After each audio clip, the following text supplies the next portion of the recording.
Well, we're here with Dr. Beck, a medical doctor, actually a doctor specializing in nerves very much so, from Huntsville, Alabama. Hi, Dr. Beck. Hello. Dr. Beck, I want to ask you, lots of people have, kind of shoulder neck pain. In fact, they also have lower back pain and back pain, period. But let's concentrate on shoulder and neck pain a little bit. And tell us a little bit about some of the causes, but very importantly about some of the treatments available and how it relates to nerves and all that stuff. Mm-hmm. Well, shoulder and neck pain are really common, and actually one of the most common things I see in my practice. Now, you can have shoulder and neck pain for a variety of reasons. One, you can have discs that are herniated. You can have arthritis in your neck. And then you can have simple muscle strains and strains and sprains. Such as when you've had a car wreck, your head gets thrown back and forth, and people have that neck and shoulder pain. So there's really three main kinds of neck pain that I deal with. And there are a variety of treatments. As I always emphasize, one of the main things in treating neck and back pain is to figure out what's causing the pain. And did you say, sorry to interrupt you, but did you say there are three varieties of neck pain you're treating? There's three different causes that I commonly run into with neck pain. I see. The first would be a herniated disc in the neck. Okay. The second would be arthritis in the spine of the neck. And the third would be a strain or sprain of the muscles and ligaments in the neck. Okay, got it. You did say that. I just, it went by so fast I didn't catch it. All right. Good. So go ahead and how do we treat them? How do you treat them? Well, as I said, the first thing to do is to figure out what's causing what. And very often this involves some testing. And the first thing you need to do is go see a doctor, have him talk to you, take a good history exam, physical examination, check you out. And then he may need to order some tests such as x-rays to find the arthritis. You may need an MRI to find out if you have a ruptured disc in your neck. And you may need nerve tests to see if you have a pinched nerve in your neck causing pain in your arms or legs. Now, once that's been done, then the doctor can move on to find a good treatment for you. Now, let's take the ruptured disc, for example. A lot of people think they need to rush off and see a surgeon about this, when in fact many ruptured disc or herniated disc in the neck can be taken care of very effectively without surgery. Some very simple treatments that we use are cervical traction. People have the little harness that kind of pulls your head up a little bit and takes pressure off the disc. And very oftentimes people do quite well with this, a very, very simple type of procedure. Now, if you have arthritis, you may need certain medications to help with that. And even if you do have arthritis, exercise is very helpful for neck and back complaints. And, for example, very simple exercises like stretching, strengthening your neck can really help with the pain from arthritis and also from the sprains and strains that I talked about that many people get, particularly with car wrecks, where their head gets thrown forward and backward, and they have what's called, the whiplash type of effect. So there are several different treatments, all very simple, and none of them requiring surgery. So these are really what I call first-line treatments for neck and shoulder pain, and oftentimes they're very, very effective. Are you, I'm not exactly a super exercise guy and stuff like that, but at the same token, I do know a little bit about exercise, and I know that the point is not every exercise helps everything. So you're going to show your patients or the people who come to you what exercise to do to make just that right muscle going correct so that the arthritis maybe goes away or all that. That's right. One thing I specialize in is what's called therapeutic exercise, and this is where we target specific exercises for the specific problem that you have. And so we really hone in on what's causing your problem by a careful history, physical examination, and laboratory analysis such as x-rays and MRI scans. And then once we figure out the problem and which muscles are involved or if it's arthritis in your neck, then we can give you some very specific exercises to help improve your condition. Got it. So, second stage, or not necessarily second stage, if that first line of defense is not enough, where do we go from there? We start from simple to the more complex, and exercises are very easy. Anybody can do them. That doesn't involve medications. Normally, the second line would be to look at specific medications to help your problem. For example, if you have very severe arthritis in your neck, it's very likely that you're going to need an anti-inflammatory type medication like ibuprofen or Advil or Aleve of a prescription strength to help get your pain under control. Even so, you may still need to do the exercise in addition to the medication. We also perform injections into the neck area. I have a specific type of injection called trigger point injections in which we inject the muscles and ligaments in the neck to help decrease the spasm that people have. Now, one of the neat things we do with this is we use an ultrasound machine. Now, you may have heard of ultrasound like for checking on how a baby's doing before it's born. Mm-hmm. This is the same thing. We can look inside the muscles and tissue of the neck to see what's going on and also to help us guide our injections with these trigger points. And so what we do is we inject medication into the neck muscles and ligaments to help break up spasm and also to really knock down the pain level so that you can do the exercises. Great. Is there a third stage if that still doesn't work? Or does it sometimes not work?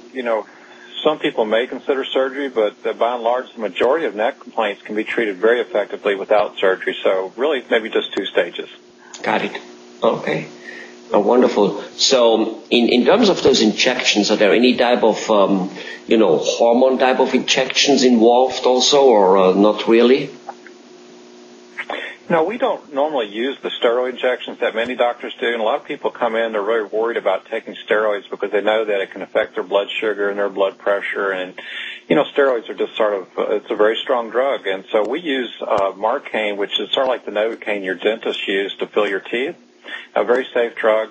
We also use a drug called Serapin, which is a vegetable extract, and there's very little side effects from the Serapin, so most people have absolutely no side effects from the medications that we inject, but they have great results. Wonderful.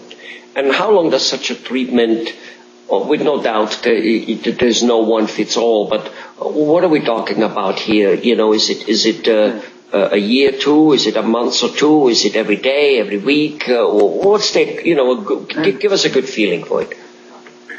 Well, to start with, for the exercises, you may need to do those at least on a daily basis, and I tell people doing exercises like taking your blood pressure pill is something you have to do once a day to stay healthy. Now, as far as the injections go, we frequently will do those maybe once a week, once every other week, for a period of 3 to 4 injections. And then after about a month to 6 weeks, we may be able to stop the medications. Now, if you have to do physical therapy, that typically lasts 4 to 6 weeks to get a good effect. And obviously with medications, we don't want to use those any longer than we have to. And I find that typically people don't need medications much beyond 6, possibly 8 weeks. So would you say that there's lots of people running around with unnecessarily neck and shoulder pain, and they write it off to, a bad pillow or kind of getting old or whatever it may be, they're writing it off because we seem to be...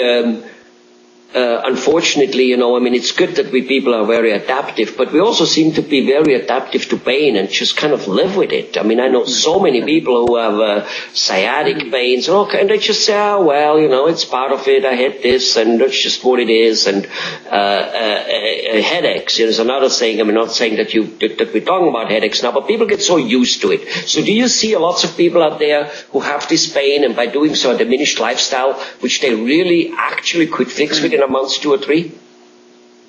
I do, and I think a lot of people, they don't want to take the inconvenience to go see the doctor, to get the testing done, to go through the actual treatment, and they're really surprised once they do it. They go, gosh, I wish I'd really done this sooner. Yeah, because thanks God I'm a person who has little or none of those type of symptoms, but I do know, when as I said, I do a little sport, I go skiing, and every so often, or in a karate, and you have something which why it doesn't work, why it hurt, and frankly, those days are miserable is maybe not the right word, but they're definitely handicapping. If you can't turn your neck when you drive, and just sit there and work. When you have pain throughout the day, it is extremely and cumbersome, and it really makes life not good. You are not as as alert and thinking in your work, and you're just not as happy, you're more grouchy, you don't want to talk to people as much, and all that, if it lasts a day or two, kind of no big deal. But if it lasts for a long time, this must be very devastating to a person's overall social life.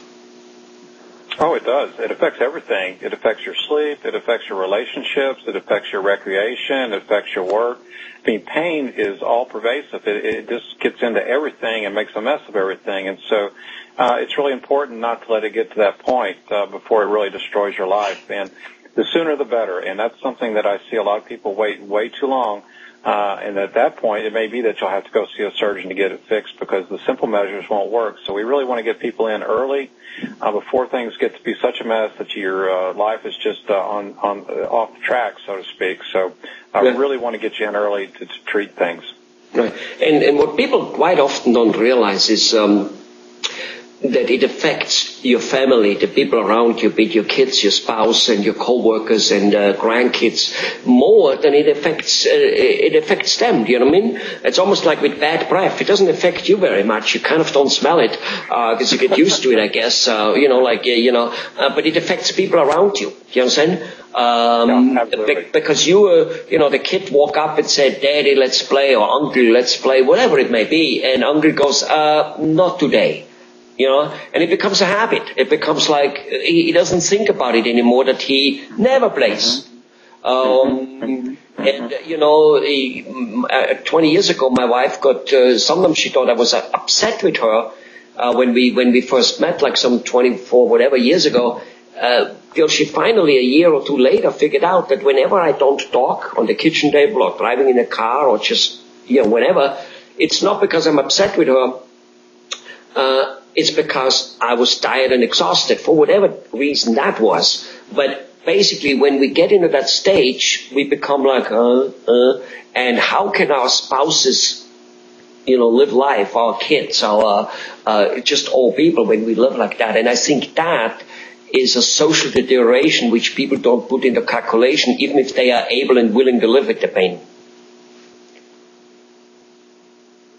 Oh, that's right. And, when you don't feel good, you're grouchy, you're irritable, and it really kind of affects everything you do, and particularly everybody you're around, whether it be your family, your coworkers, or your clients, or whoever you're working with. So very important to get it treated early. Well, thank you very much, Dr. Beck, for letting us know that actually there is treatment, that surgery really, in most cases, the way you say, really just simply isn't needed. There's just, the body is made, it can repair itself if you do the right thing. Oh, absolutely. Thank you very much.